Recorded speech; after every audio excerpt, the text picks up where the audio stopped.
Astagfirullah. Assalamualaikum warahmatullahi wabarakatuh. Alhamdulillahi rabbil alamin, wassalatu wassalamu ala asyrafil anbiya'i wal mursalin, sayyidina wa maulana Muhammadin wa ala alihi wa sahbihi ajma'in. Subhanaka la ilma lana illa ma 'allamtana innaka antal alimul hakim. Wala hawla wala quwwata illa billahil aliyyil azim. Allahumma rabbi shrah lana sudurana wa yassir lana umurana wahlul 'uqdatam min alsinatina yafqahu qawlana amin. Faya ayyuhal mu'minun ittaqullah usikum wa iyaya bitaqwallah faqad fazal muttaqun. Yang dihormati saf kepimpinan surau, tuan-tuan imam, muslimin muslimat, mukminin mukminat, sidang jamaah yang dirahmati Allah Subhanahu wa taala sekalian. Alhamdulillah kita dapat bertemu sekali lagi pada pagi ini di dalam kuliah subuh khas kita menjelang Aidul Fitri yang dinantikan oleh semua. Alhamdulillah Allah memberikan kita ruang dan peluang untuk sekali lagi berada di dalam bulan Ramadan yang penuh keberkatan, yang hari ini kita sudah pun berada di penghujungnya. InsyaAllah beberapa hari lagi kita akan masuk ke dalam bulan Syawal. Hari ini kita berada di penghujung Ramadan. Adakah kita sudah bersedia untuk berpisah dengan Ramadan? Kerana mau tidak mau Ramadan pasti akan meninggalkan kita. Muslimin muslimat rahimakumullah, seandainya rumah kita didatangi oleh tetamu yang hebat, kita tak ada apa-apa dalam rumah kita, tiba-tiba datanglah tetamu yang membawa segala macam benda yang kita tidak ada sebelumnya. Datang dalam satu tempoh yang lama, sebulan dia datang bertamu ke rumah kita. Segala macam benda ada di dalam rumah kita dengan kedatangannya, dan kita sangat selesa dengan tetamu tersebut. Kita gembira dengan kehadirannya, dan kita melayannya dengan penuh rasa kasih sayang. Tetapi tiba saat dan ketikanya tetamu ini bermohon diri untuk pergi daripada rumah kita dalam satu tempoh yang panjang. Kasih sayang itu sudah bertahun, tiba-tiba dia nak meninggalkan kita. Dan perpisahan itu tidak ada siapa yang boleh menjanjikan akan ada pertemuan yang seterusnya. Kerana hidup dan mati itu adalah perjanjian kita dengan Allah Subhanahu wa taala. Begitulah kedatangan Ramadan pada kali ini. Allah izinkan kita berada di dalam usia yang seterusnya untuk sama-sama hadir dalam bulan Ramadan yang penuh dengan keberkatan. Bulan yang mengatasi segala bulan, yang segala-galanya terkumpul di sana. Dan hari ini kita sudah pun berada pada detik, saat dan ketika Ramadan akan pergi meninggalkan kita dalam satu tempoh yang sangat panjang.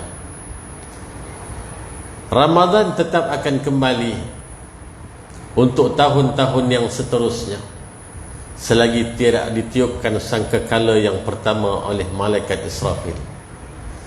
Tetapi adakah kedatangan yang seterusnya itu kita masih berada bersama-sama dengannya? Itu yang kena kita buat checklist hari ini. Dah sampai masa dah ni, kan? Hari ni dah Ahad, Isnin, Selasa, hari Rabu ayolah kita. Kalau ikut ramalan kalender kuda, kan? Kalau ikut perhitungan hisab ataupun ru'yah, tak tahu bila, mungkin Rabu lah, kan? Cuma ada tempat yang dah raya semalam ke 2 hari lepas, sebuah penempatan di Yogyakarta, daerah Gunung Kidul, yang sudah pun menyambut Aidil Fitri, yang diketuai oleh imamnya yang dipanggil sebagai Embah Benuh. Wartawan pun bertanya kepada dia, atas dasar apa kamu berhari raya? Dia kata, saya tidak mengira mengikut perhitungan, saya menelpon terus kepada Allah Ta'ala. Oh sahanda, kita pun tak tahu lain apa dia pakai. Kita dengan tune talk, dengan macam-macam lah, U-Mobile semua kan, rasa canggih dah. Dia lagi canggih. Dan berhari raya lah mereka 2 hari lepas. Macam mana nak kira kan? Itu terserahlah kepada pihak berkuasa agama mereka. Kita jangan buat perangai macam tu kan? Kita nakkan Ramadan itu sentiasa ada bersama-sama dengan kita. Kerana dalam bulan Ramadan itu kita ini adalah manusia yang sangat istimewa di sisi Allah Subhanahu wa ta'ala. Kerana kita adalah orang beriman, yang beriman dengan Allah dan Rasulnya, beriman dengan segala apa yang disampaikan oleh Allah dan Rasulnya, apa yang diperintahkan oleh Allah Subhanahu wa ta'ala, apa yang diajarkan dan ditinggalkan oleh Nabi sallallahu alaihi wasallam. Kitalah orang yang akan meneruskannya. Dan hari ini kita berada di dalam suasana yang aman dan sejahtera menyambut bulan Ramadan yang penuh keberkatan ini. Kalau boleh kita nakkan sepanjang tahun itu Ramadan, tetapi apakan daya, itulah perjalanan hidup, itulah putaran kehidupan ini. Masa berlalu, zaman silih berganti. Dulu kita sambut Ramadan, zaman kecil-kecil dulu memang seronok duk tunggu raya. Ni bila dah tua-tua ni tunggu juga raya kan, tapi tak samalah masa zaman budak-budak dulu. Kerana apa? Sekarang adalah zaman untuk kita menilai, berapa hari lagi aku nak duduk atas dunia ni. Adakah segala dosa dan maksiat yang dah aku lakukan itu sudah pun diampun oleh Allah Subhanahu wa ta'ala? Adakah Allah akan mengampun segala maksiat yang dah aku buat dulu ni? Maka Ramadanlah jawapannya. Hari ini kita cek balik satu-satu.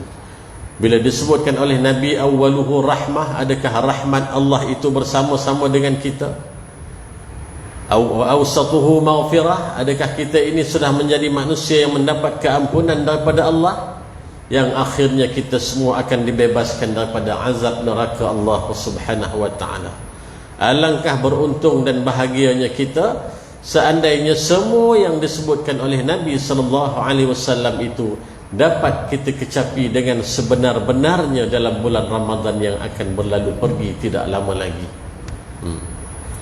Kemudian apa lagi yang penting di dalam bulan Ramadan itu? Banyak benda-benda yang penting, sangat banyak kalau nak dikira. Cuma bila masuk 10 yang terakhir ini kita cerita tentang Lailatul Qadr ataupun Lailatul Qadar. Tanya diri kita balik, kita dah dapat ke Lailatul Qadar itu? Yang diperbincangkan setiap kali masuk 10 terakhir, ada yang kata malam 21, ada yang kata malam 23. Tahun ni yang paling kuat dia kata apa? Malam 25. Sebab malam 25 itu malam Jumaat. Tetapi semalam ada seorang ustaz lah, dia buat dia punya TikTok. Dia kata dia berkeyakinan malam 27. Mana malam tadi lah kan. Rasa-rasa malam apa? Itulah kan. Siapa berani angkat tangan dan mengatakan dia dah dapat Lailatul Qadar? Saya dah dapat Ustaz, alhamdulillah lah malam tadi kan. Dapat tak dapat itu kita dapat merasakannya sendiri. Kita nak cerita ke orang pun tak tahu macam mana. Memang tanda-tanda itu disebutkan oleh para ulama. Para ulama menggariskan antara tanda-tandanya malam itu berlalu dalam keadaan yang angin sepoi-sepoi bahasa, dengan hujan sikit-sikit, kemudian paginya matahari naik terlalu perlahan dengan cahayanya yang berwarna putih. kemudian bahangnya tidak terlalu panas dan tidak terlalu dingin. Kalau kita dapat rasa tu, kita rasa, orang lain tak rasa. Masing-masing punya habuan. Cuma yang nak tahu dapat tak dapat ini yang disebutkan oleh para ulama. Nak tahu kita ni dapat ke tak dapat Lailatul Qadr ini, yang pertama kata ulama, kita bertambah baik daripada yang sebelumnya. Maknanya daripada yang negatif sebelumnya kita bertambah positif. Yang pertama kata ulama apa dia? Kalau sebelumnya kamu ragu-ragu tentang agama, tetapi selepas daripada tempoh-tempoh tertentu di dalam bulan Ramadan ini kamu cukup berkeyakinan tentang hal ehwal agama. Itu yang pertama. Sebelum ni ragu-ragu bila diceritakan tentang akan berlakunya tiupan sangkakala yang pertama dan yang kedua. Adapun tiupan sangkakala yang pertama itu begini diceritakan di dalam kitab-kitab, dia ragu. Dia tak berapa nak yakin. Sebut dia cerita tentang suasana mahsyar, tentang keadaan bagaimana berdirinya manusia itu puluhan tahun dan mungkin ratusan tahun di padang mahsyar tanpa seurat benang sikit pun, masih rasa ragu-ragu. Ceritalah apa pun tentang perkara-perkara gaib yang tak nampak ini, ragu-ragu. Tetapi sehari dua ni rasa sangat-sangat yakin bahawa semua benda yang rasa tak logik itu memang betul. Itu tandanya bahawa kita antara orang yang mendapat Lailatul Qadr. Kemudian apa lagi kata ulama yang seterusnya? Merasakan kemanisan di dalam beribadah. Sebelum ni pun bukan kita tak bangun malam, bangun. Lepas buat 2 rakaat tu dia mula rasa mengantuk kan. Nak sambung 2 lagi, dah lain macam. Yang 2 yang pertama sembahyang berdiri lagi. Masuk 2 yang kedua tu dah mula duduk. Nak sembahyang seterusnya baring. Selamatlah tu kan. Tapi sehari 2 ni ataupun selepas daripada ini, ni cerita selepas daripada Ramadan ni, bila bangun malamnya lepas buat 2 rakaat tu rasa syok, rasa seronok, rasa nak buat lagi, tambah lagi, rasa nak buat lagi, tambah lagi. Bila zikir ni rasa masa terlalu pantas, istighfar saja dah habis setengah jam, rasa tak cukup, belum sempat bersalawat lagi, belum sempat bertahlil lagi. Ini tak cerita tutup dengan witir lagi, rasa tak puas, rasa nak buat lagi, nak buat lagi. Itu tanda orang yang mendapat Lailatul Qadr. Kemudian seterusnya apa kata ulama? Hati bertambah tenang selepas daripada itu. Kalau sebelum tu serabut, pantang ada masalah sikit, tak payah masalah besar, masalah sikit je. Balik ni nak ikut highway mana? Nak ikut highway plus ke nak ikut WCE? Sekarang ni dah ada 2 highway, satu highway plus, satu WCE.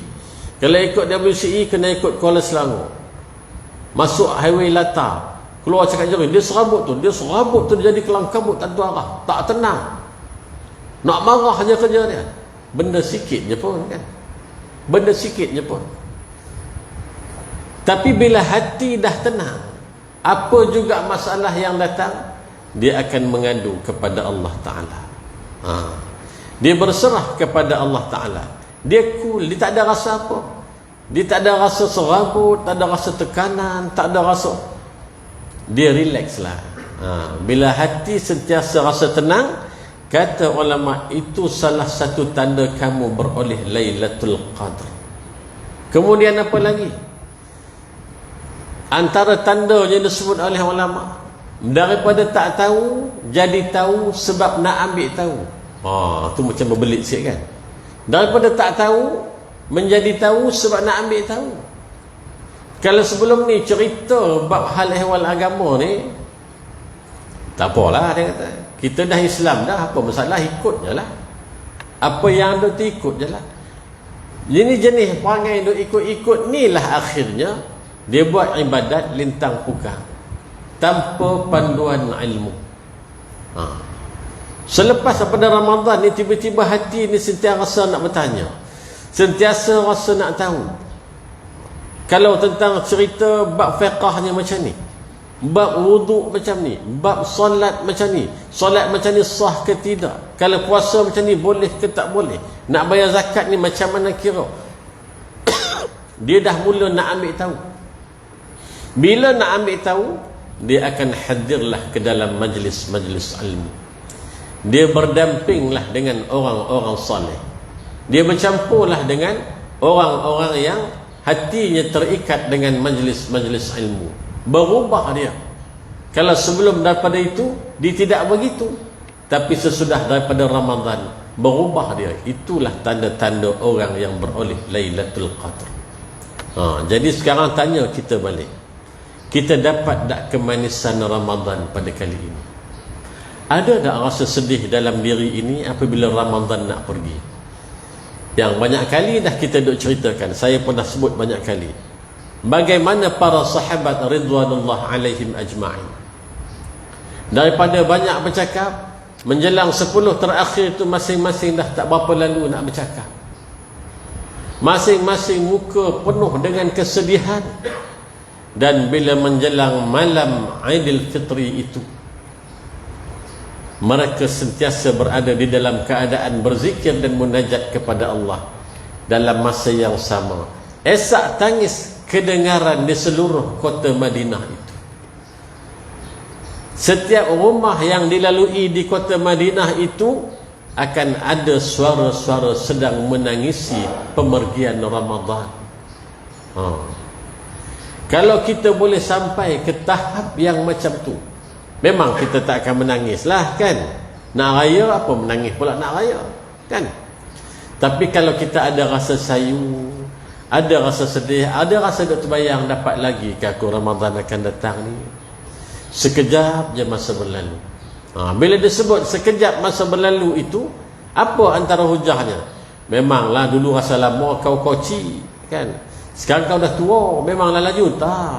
Kita dah baca di dalam kitab Imam Ibn Kathir yang kita duk baca malam tu kan, akan sampai suatu zaman dah dekat kiamat ni, kata Nabi, Allah akan pantaskan waktu yang berlalu.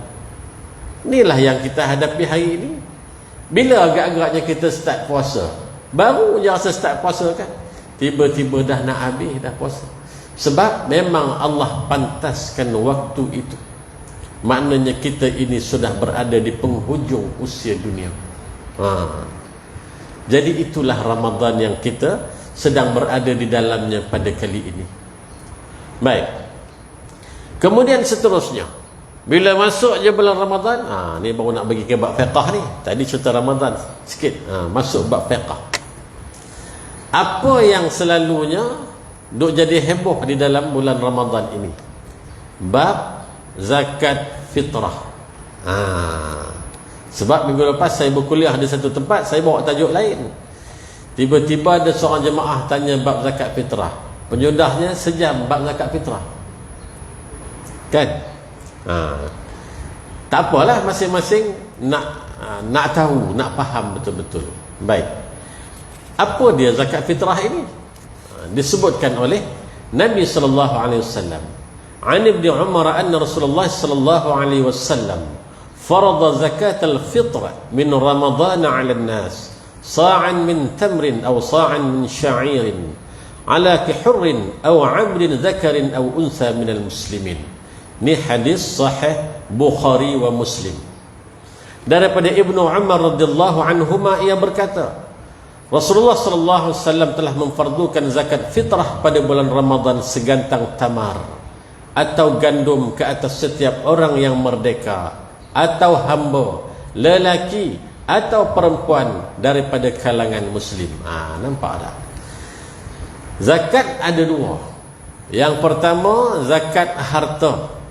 Kan, zakat harta, zakat simpanan itu semualah. Yang kedua zakat fitrah, zakat diri setiap jiwa. Bila Nabi sebut au 'abdin zakarin au unsa minal muslimin, setiap orang beriman, dia siapa? Dia toke ke, dia raja ke, dia Perdana Menteri ke, dia hamba ke, dia budak ke, dia siapa pun daripada kalangan orang Islam wajib membayar zakat fitrah.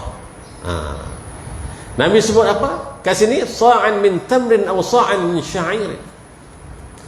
Bayar zakat fitrah ini dalam mazhab Syafi'i dia pakai hadis ni 100%. Wajib dengan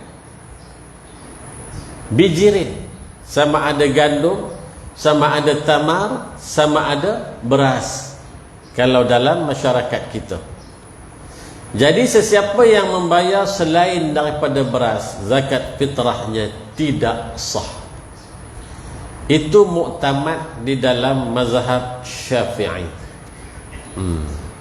Tuan-tuan semua dah bayar zakat fitrah belum? Bayar dengan apa? Kalau bayar dengan duit, tidak sah. Pak Amil pulangkan balik duit tu, minta bawah masing-masing. Itu muktamad dalam mazhab Syafi'i. Habis kita bayar duit ikut siapa?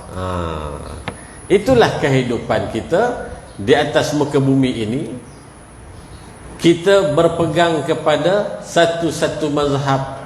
Dalam masa yang sama kita tidak menolak mazhab yang lain. Masa inilah kita bertaklid kepada mazhab lain, mazhab Hanafi, mazhab Hanbali, mazhab Maliki. Jadi kita bayarlah dengan nilai beras tersebut, kita gunalah wang ringgit. Baik. Persoalannya, bila disebut semua ni kena bayar zakat fitrah ini, zakat diri ini, mestilah ada syarat wajibnya. Siapa yang wajib bayar zakat fitrah ni? Yang wajib bayar zakat fitrah ni 3 sahaja. Yang pertama Islam, yang kedua waktu, yang ketiga mampu. 3. Kalau orang tanya syarat zakat wajib fitrah ini ada berapa? 3 saja. Yang pertama Islam, yang kedua waktu, yang ketiga mampu. Islam yang tu tak payah kita hurai panjang lah. Islam tu tak payah kita hurai panjang. Memang untuk orang Islam saja zakat ni. Orang bukan Islam dia tak ada zakat. Yang kedua waktu. Yang ni nak kena tengok. Zakat harta tak ada masalah, bila-bila pun boleh bayar. Cukup haul, cukup nisab dia bayarlah. Zakat fitrah ini ada waktu-waktu tertentu. Waktunya bila? Dia jatuh wajib ni, anak Adam itu hidup, tak kiralah tua ke muda ke, dia mesti hidup sekurang-kurang 1 juzuk dalam bulan Ramadan dan 1 juzuk di dalam bulan Syawal. 1 Syawal itu baru wajib. Baik. Dia hidup lama ni. Hidup lama lah, macam kita lah. Tiba-tiba pukul 5 petang 30 Ramadan dia meninggal. Kalau dia meninggal waktu tu, dia tak wajib lagi zakat fitrah ke atas dia. Gugur tuntutan zakat fitrah ke atasnya. Tetapi dia hidup ni macam biasa, kita semua ni. Masuk je 1 Syawal. Masuk 1 Syawal, malam Aidil Fitri itu meninggal, maka tidak gugur syarat wajib ke atasnya. Nampak? Wajib si mati ini membayar zakat fitrah. Habis dia dah mati, macam mana nak bayar? Kan? Memanglah dia dah mati. Waris yang hidup ini bayar zakat fitrah si mati di atas hartanya. Yang mati ni tadi. Sebab apa? Dia hidup di dalam bulan Ramadan, kemudian dia hidup walaupun sedikit waktu sahaja di dalam bulan Syawal. Sebab tempohnya dah sampai. Zakat fitrah ni berapa dia punya apa hukum dia? Yang pertama harus, yang kedua wajib, yang ketiga afdal, yang keempat makruh, yang kelima haram. Yang tu nak kena pegang. Harus dia bila? Masuk 1 Ramadan sampailah ke akhirnya, itu harus.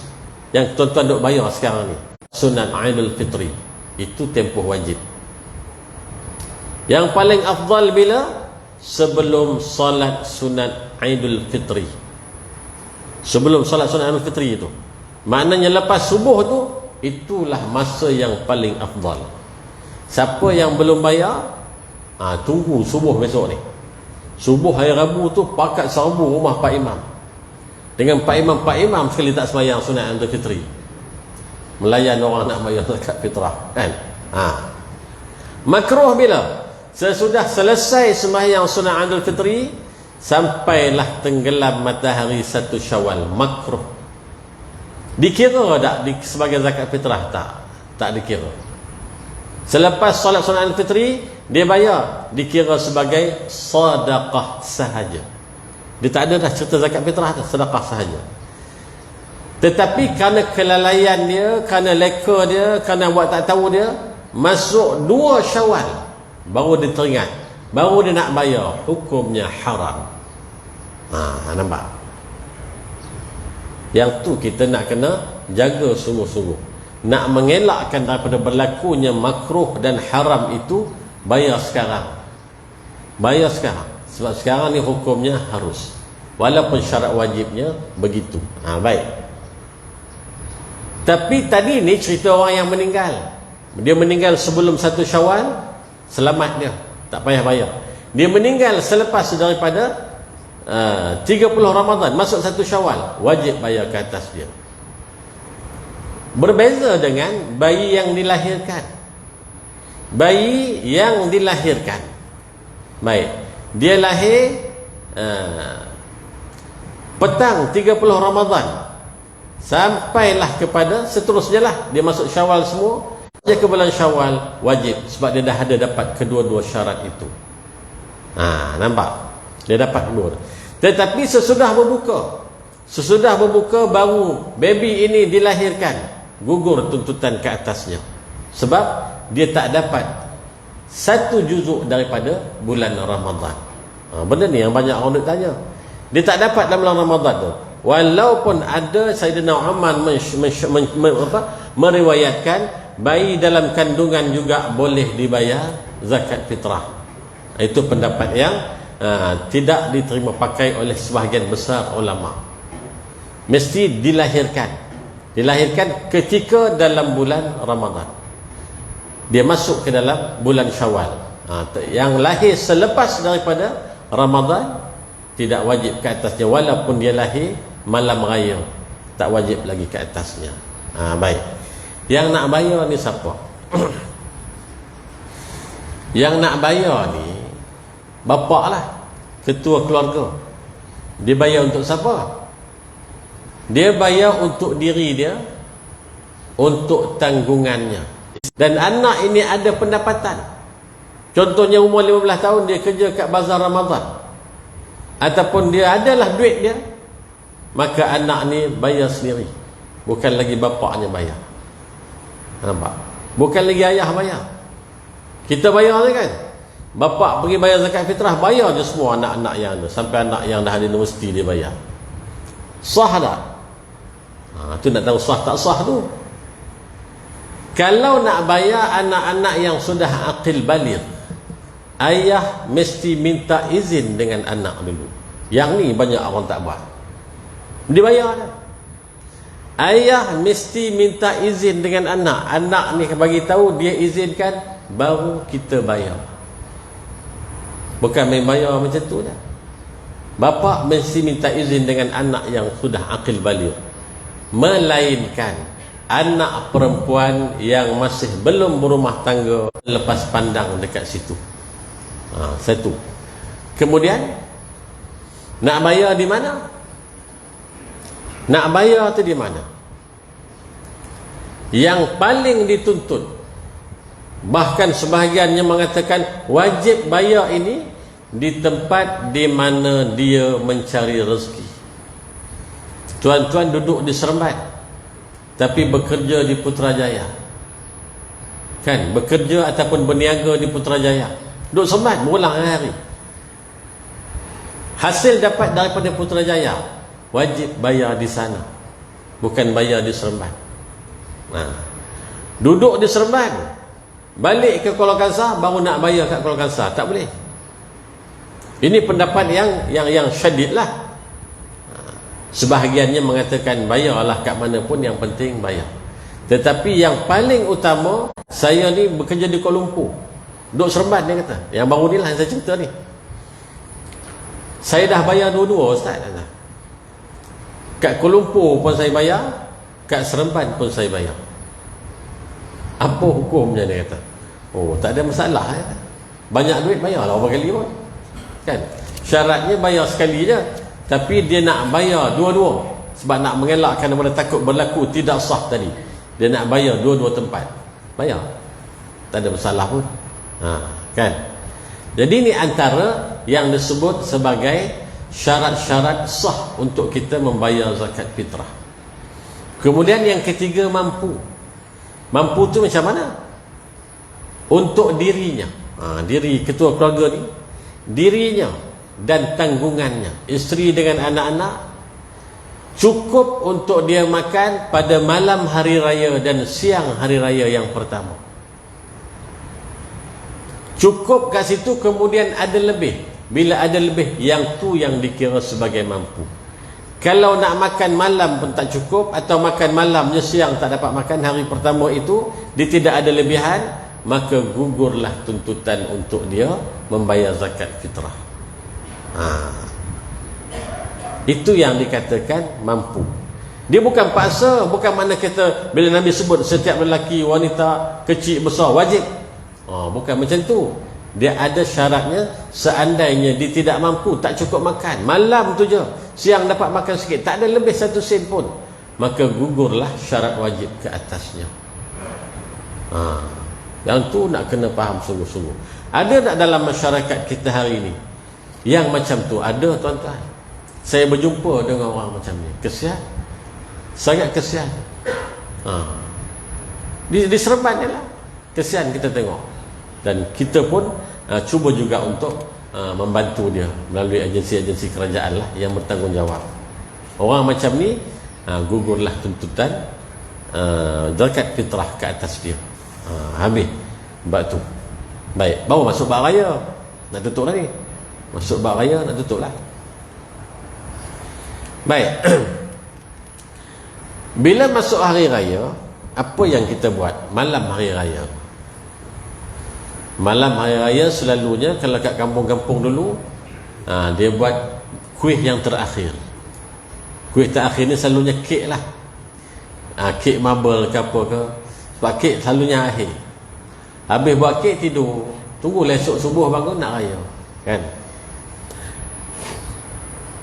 Yang paling dituntut apa dia? Allah sebut dalam Al-Quran, walitukmilul iddata walitukabbirullaha ala ma hadakum. Dan hendaklah kamu sempurnakan bilangan puasa, dan hendaklah kamu bertakbir atas hidayah yang dikurniakan kepada kamu. Ini yang dituntut. Cerita Hari Raya Aidil Fitri, takbir dia tak sama dengan takbir Aidil Adha. Aidil Fitri disebut takbir mursal, kan? Aidil Adha takbir muqayyad. Takbir muqayyad ni dia panjang, bermula daripada 9 Zulhijjah selepas subuh, kan? Sehingga waktu asar 13 Zulhijjah, 9, 10, 11, 12, 13, 5 hari. Tetapi dia terikat dengan waktu salat. Selepas salat takbir, selepas salat takbir. Takbir mursal, takbir Aidil Fitri ni bila diumumkan besok raya, bermula daripada situ, bertakbirlah sampai imam mengangkat takbiratul ihram salat sunat Aidilfitri. Dia tak terikat dengan salat. Takbirlah bila-bila pun. Malam tu contohnya tak nak tidur, nak bertakbir. Pusing satu kampung ni, bertakbir sampai masuk waktu subuh. Amat digalakkan. Ni Allah sebut dalam Al-Quran, bertakbir atas hidayah yang dikurniakan kepada kamu. Itulah takbirnya, Allahu Akbar, Allahu Akbar, takbir. Tanpa terikat dengan waktu. Tu yang buat dari rumah ke rumah tu, betul lah tu. Tetapi bila Aidil Adha, tak ada rumah ke rumah, kan? Salah faham kita. Aidil Adha pun kita buat rumah ke rumah tak.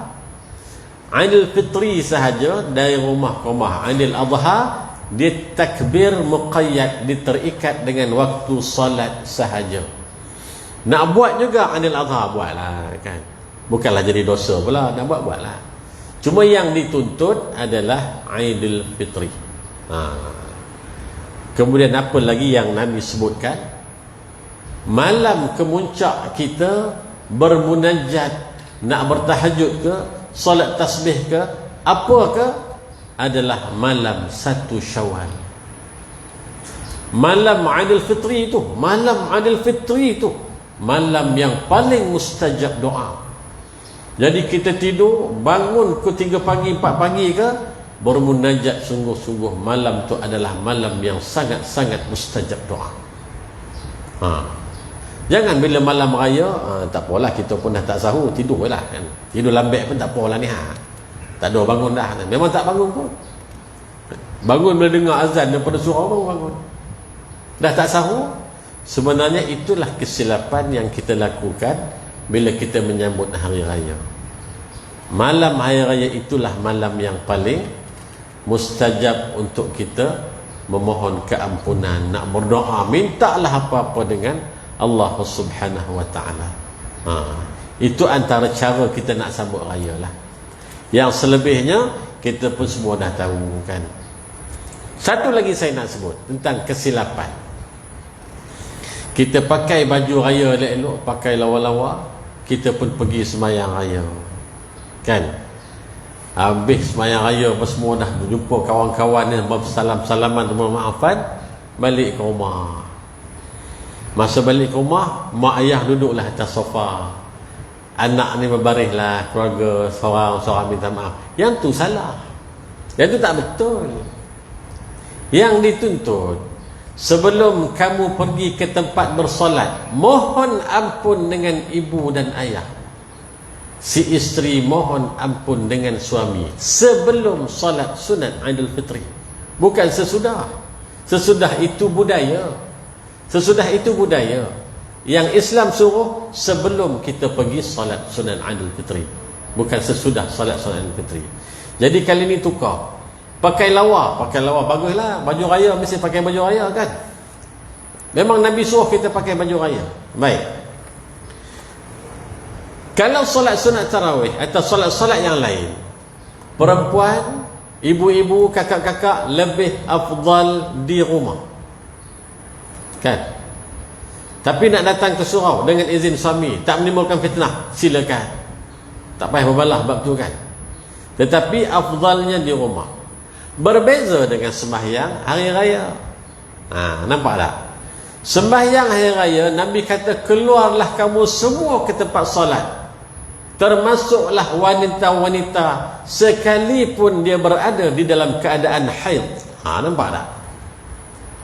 Itu solat sunat Aidil Fitri. Nabi kata keluarlah kamu ramai-ramai. Habis itu wanita tak boleh masuk masjid. Siapa suruh masuk masjid? Duduklah kat luar kan. Yang Nabi suruh keluar beramai-ramai itu sebab Nabi solat sunat Aidil Fitri di kawasan lapang. Nabi tak semayang dalam masjid Nabi itu kan. Nabi semayang yang saya selalu sebut dengan tuan-tuan, bertentangan dengan pintu Babus Salam. Tuan-tuan tengok ke belakang tu, Masjid Ghamamah namanya. Masjid yang banyak berumur-pati atas tu kan, yang tuan-tuan akan dibawa ke situ oleh mutawif. Masjid Ghamamah itu dulu kawasan lapang. Nabi semayang Aidil Fitri, Aidil Adha di situ.